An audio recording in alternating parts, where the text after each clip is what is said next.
शुरू करते हैं आज की क्लास। तो आज की क्लास में अपन पढ़ेंगे क्लास 12th के चैप्टर 12th फिजिक्स के चैप्टर गाउस प्रमेय तथा इसके अनुप्रयोग यानी Gauss theorem and its application का पार्ट 3। ठीक है, इसके 2 पार्ट पहले अपलोड हो चुके हैं। अगर आपने अभी तक नहीं देखे हैं तो यूट्यूब पे सर्च करें Gauss theorem and its application by Arjun classes. ठीक है, ये आप सर्च करें और पहले वो देखें। आज अपन पढ़ेंगे सतत आवेश वितरण। ये एक ऐसा टॉपिक है जो गाउस नियम के जो एप्लीकेशन यानी अनुप्रयोग है उसमें काम आएंगे। ठीक है, उसमें ये टॉपिक काम आएगा। इसमें अपन 3 बातें पढ़ते हैं। पहली, रेखीय आवेश घनत्व। ठीक है, और दूसरा पढ़ते हैं पृष्ठीय आवेश घनत्व।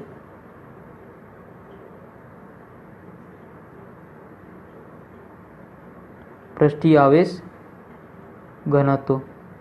तीसरा पढ़ते हैं आयतन आवेश घनत्व।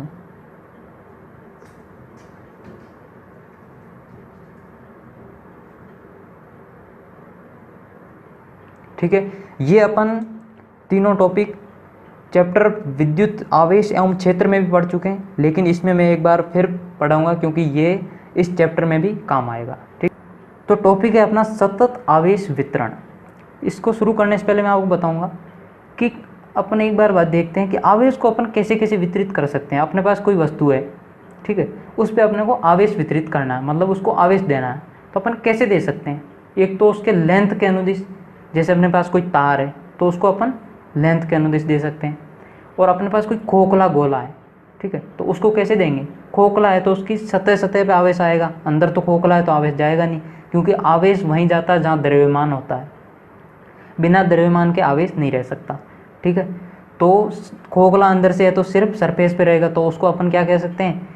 पृष्ठ पे दे सकते हैं। और पहले अपन ने देखा तार में लेंथ में दे सकते हैं, या ठोस गोला है तो उसमें आयतन में दे सकते हैं।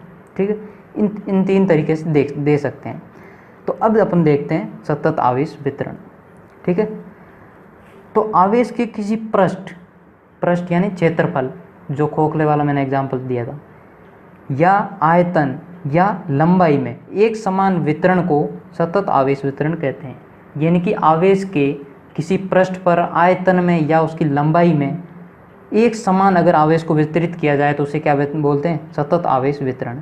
ये अपन 3 टाइप से कर सकते हैं, रेखीय आवेश वितरण और पृष्ठीय आवेश वितरण और आयतन आवेश वितरण।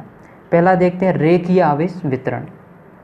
ठीक है, किसी तार अथवा किसी वस्तु की लंबाई के अनुदिश आवेश वितरण को रेखीय आवेश वितरण कहते हैं। अगर किसी तार में अपन लंबाई के अनुदिश आवेश वितरित कर रहे हैं तो उसको बोलते हैं क्या?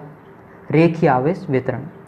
अब ये इतना इम्पोर्टेंट नहीं है जितना ये इम्पोर्टेंट है, एग्जाम में ये पूछा जाता है। रेखीय आवेश घनत्व यानी लैम्डा।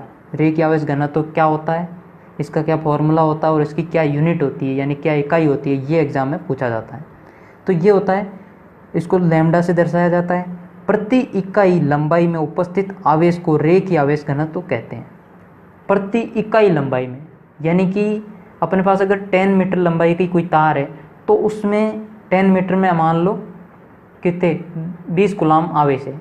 ठीक है, तो 1 मीटर प्रति इकाई मतलब 1, तो 1 मीटर में कितना आवेश होगा?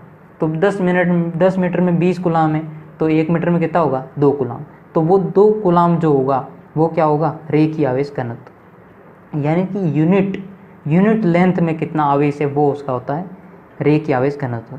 अब इसका अपन फॉर्मूला देख लेते हैं। ये हो गई परिभाषा, ये आपको याद रखनी है। अब फॉर्मूला परिभाषा से भी निकालेंगे। देखो, अपने पास कोई तार अपन ने मान ली L लंबाई की कोई तार है जिस पे Q आवेश दे रखा है। ठीक है, और अपने को क्या निकालना है? रेखीय आवेश घनत्व यानी लैम्डा, जिसे अपन क्या कहेंगे? प्रति इकाई लंबाई में। ठीक है, तो अपने को पता है L लंबाई में उपस्थित आवेश है Q। ये देखिए L लंबाई है और उसमें आवेश उपस्थित है Q। तो L लंबाई में कितना आवेश है? Q। अब इस L को मैं L × 1 लिख सकता हूँ, कोई दिक्कत थोड़ी। तो L × 1 लंबाई में उपस्थित आवेश भी Q ही है।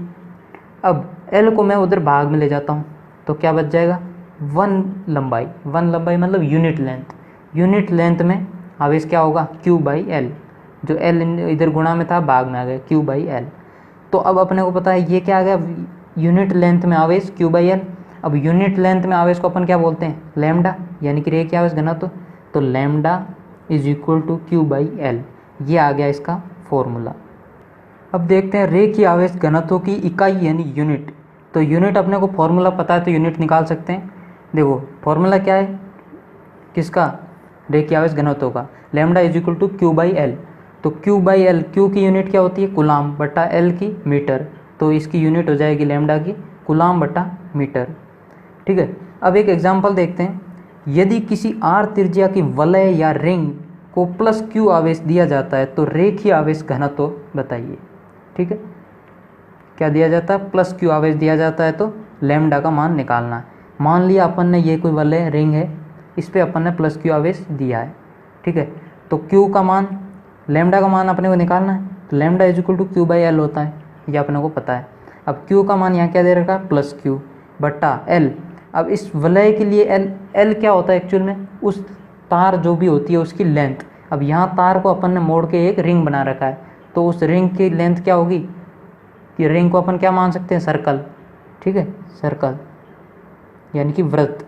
इस वृत्त की रिंग मतलब वो लेंथ क्या होगी, जो इसकी परिधि होगी। परिधि क्या होती है, 2 पाई आर।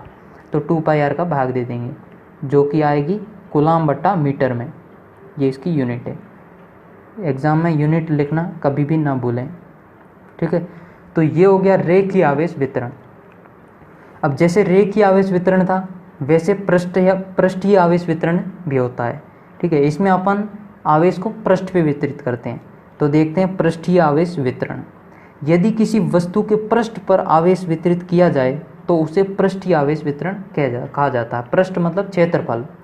ठीक है, तो इसमें भी ये ज़्यादा इम्पोर्टेंट नहीं है, इम्पोर्टेंट ये है पृष्ठीय आवेश घनत्व, यानी जैसे सिग्मा से दर्शाते हैं, ये क्या होता है, इसका फॉर्मूला, इसकी यूनिट और इसकी परिभाषा, ये तीनों इम्पोर्टेंट है, एग्जाम में पूछे जाते हैं। ठीक है, इसे सिग्मा से डिनोट करते हैं। प्रति इकाई क्षेत्रफल में उपस्थित आवेश के मान को पृष्ठीय आवेश घनत्व कहते हैं। ठीक है, जैसे रेखीय आवेश वितरण में अपन ने क्या था, प्रति इकाई लेंथ में, यानी कि जैसे अपन ने तार का एग्जाम्पल लिया था कि 10 मीटर की तार में 20 कूलाम आवेश है, तो 1 मीटर की तार में क्या होगा, 2 कूलाम। तो उसको बोलते हैं रेखीय आवेश वितरण। ठीक है, तो वो क्या था, रेखीय आवेश वितरण का रेखीय आवेश घनत्व था। वैसे ही पृष्ठीय आवेश घनत्व क्या होता है, प्रति इकाई क्षेत्रफल में उपस्थित आवेश। जैसे अपने पास 10 मीटर स्क्वायर क्षेत्रफल है, उसमें 20 कूलाम आवेश है। ठीक है, तो 1 मीटर स्क्वायर में कितना होगा, 20/10 यानी कि 2 कूलाम। इसे बोलते हैं पृष्ठीय आवेश घनत्व। ठीक है, तो इसका जैसे ये किया वैसे ही अपन इसका फॉर्मूला निकाल सकते हैं। तो मान लिया अपने पास कोई एरिया है ए, टोटल एरिया ए, इस पर प्लस क्यू आवेश दिया हुआ है। ठीक है, तो यहाँ अपन जानते हैं कि ए क्षेत्रफल में उपस्थित आवेश क्या है, क्यू। तो इसको a/1 भी लिख सकते हैं, कोई दिक्कत नहीं है। तो इसमें उपस्थित क्या होगा, क्यू ही होगा। अब ए को उधर मैं भाग में भेज देता हूँ, इधर गुणा में भाग में भेज देता हूँ। तो 1 यानी कि यूनिट एरिया, 1 मतलब 1 क्षेत्रफल मतलब यूनिट एरिया में उपस्थित आवेश क्या होगा, क्यू बाई ए। तो अब अपने को पता है यूनिट एरिया मतलब इकाई क्षेत्रफल में उपस्थित आवेश को अपन क्या बोलते हैं, सिग्मा या पृष्ठ आवेश घनत्व is equal to Q by A. तो ये आ गया इसका फॉर्मूला पृष्ठ आवेश घनत्व का। अब निकाल लेते हैं इसकी यूनिट, क्योंकि अपने को फॉर्मूला पता है तो यूनिट निकाल सकते हैं। तो फॉर्मूले में क्या है, क्यू बाई ए। क्यू की यूनिट क्या होती है, कूलाम, तो कूलाम बाई ए मतलब क्षेत्रफल, क्षेत्रफल की यूनिट होती है मीटर स्क्वायर। तो भाग दे देंगे मीटर स्क्वायर, कूलाम को सी से प्रदर्शित करते हैं और मीटर स्क्वायर को एम स्क्वायर। तो इसकी यूनिट जो होगी पृष्ठ आवेश घनत्व की वो हो जाएगी कूलाम पर मीटर स्क्वायर, सी पर एम स्क्वायर। ठीक है, चलिए देख लेते हैं इसका भी एक एग्जाम्पल। आर त्रिज्या के खोखले गोले पर प्लस क्यू आवेश देने पर सिग्मा होगा। अब ये सिग्मा न भी देता ना तो भी आप सिग्मा ही निकालते। ठीक है, इसका कारण बताता हूँ। अगर आपको क्वेश्चन ऐसे भी दे सकता, वो आर त्रिज्या के खोखले गोले पर क्यू आवेश देने पर पृष्ठ नहीं, सिर्फ आपको सीधा कह दे आवेश घनत्व बताओ। ठीक है, तो आपको हमेशा पृष्ठ आवेश घनत्व निकालना। क्यों? इसका कारण ये है कि खोखला गोला है, तो खोखले गोले में हमेशा आवेश बाहरी सतह पर ही रहेगा, क्योंकि अंदर कोई अंदर से खोखला है तो अंदर द्रव्यमान नहीं है, तो द्रव्यमान के बिना आवेश रहता नहीं है। तो द्रव्यमान सिर्फ सतह पर है तो आवेश सिर्फ सतह पर रहेगा।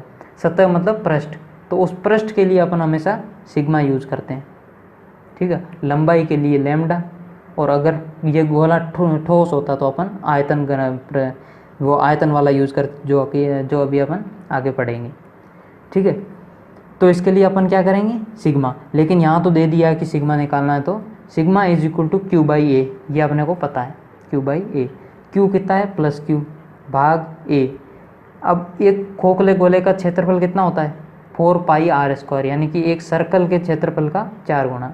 तो इसका भाग दे देंगे Q by 4 pi R square, इसकी यूनिट होती है कूलाम पर मीटर स्क्वायर। तो ये हो जाएगा इसका आंसर। अब देखते हैं आयतन आवेश वितरण। ठीक है, आयतन आवेश वितरण भी सेम वैसे ही है जैसे रेखीय आवेश वितरण था और पृष्ठीय आवेश वितरण था। रेखीय आवेश वितरण में लेंथ में अपन आवेश देते थे, एक समान आवेश वितरित करते थे, और पृष्ठीय आवेश वितरण में क्षेत्रफल में एक समान आवेश वितरित करते थे। आयतन में अपन क्या करेंगे? पूरे वस्तु के पूरे आयतन में एक समान आवेश वितरित करेंगे। यदि किसी वस्तु के संपूर्ण आयतन में आवेश वितरित किया जाए तो उसे आयतन आवेश वितरण कहते हैं। ठीक है, इसमें भी इम्पोर्टेंट टॉपिक ये है। ठीक है, ये इतना नहीं है, एग्जाम में नहीं पूछा जाता जितना ये पूछा जाता है। आयतन आवेश घनत्व जिसे रो से प्रदर्शित किया जाता है। ठीक है, तो ये क्या होता है? प्रति इकाई आयतन में उपस्थित आवेश के मान को आयतन आवेश घनत्व कहते हैं। यानी कि देखो, जैसे अपने पास 10 मीटर क्यूब आयतन है, उसमें 20 कूलाम आवेश है, तो 1 मीटर क्यूब आवेश में 1 मीटर क्यूब आयतन में कितना होगा? 20/10, यानी कि 2 कूलाम। तो इसको क्या बोलते हैं? यानी कि यूनिट वॉल्यूम में कितना आवेश है उसको बोलते हैं आयतन आवेश घनत्व, यानी रो। ठीक है, तो जैसे अपन ने ये किया वैसे ही अपन इसका फॉर्मूला निकालेंगे। V आयतन में उपस्थित आवेश Q, मान लेते हैं अपन कोई आयतन जिसमें टोटल आवेश V मान लेते हैं, उसका आयतन है वस्तु का, और उसमें अपन Q आवेश दे रहे हैं। तो V आयतन में उपस्थित आवेश कितना है? Q। तो V को V × 1 भी लिख सकते हैं, कोई दिक्कत नहीं है, उसमें उपस्थित आवेश Q। अब V को उधर भेज देते हैं, गुणा में है उधर भाग में चल जाएगा, ये आ जाएगा Q बाई V। ठीक है, तो एक आयतन में यानी कि यूनिट वॉल्यूम में, एक आयतन मतलब यूनिट वॉल्यूम में उपस्थित आवेश होगा Q बाई V। तो अपने को पता है इसके हिसाब से कि यूनिट वॉल्यूम में उपस्थित आवेश को अपन क्या बोलते हैं? आयतन आवेश घनत्व। तो इसको लिख देंगे rho is equal to Q by V। तो फाइनली अपने पास फॉर्मूला आ गया रो का, Q बाई V। अब देख लेते हैं इसकी इकाई, यानी कि रो यानी आयतन आवेश घनत्व की इकाई क्या होती है, यूनिट क्या होती है, यानी इसको किस में नापा जाता है। तो फॉर्मूला अपने को पता है, यूनिट अपन आसानी से निकाल सकते हैं। ठीक है, फॉर्मूला क्या है? Q by V। अब Q को किस में नापते हैं? कूलाम में, बट्टा V यानी आयतन को मीटर क्यूब में। तो इसकी जो रो है उसकी जो वॉल्यूम वो आ जाएगी, इकाई क्या आ जाएगी? कूलाम बटे मीटर क्यूब, यानी C पर मीटर क्यूब।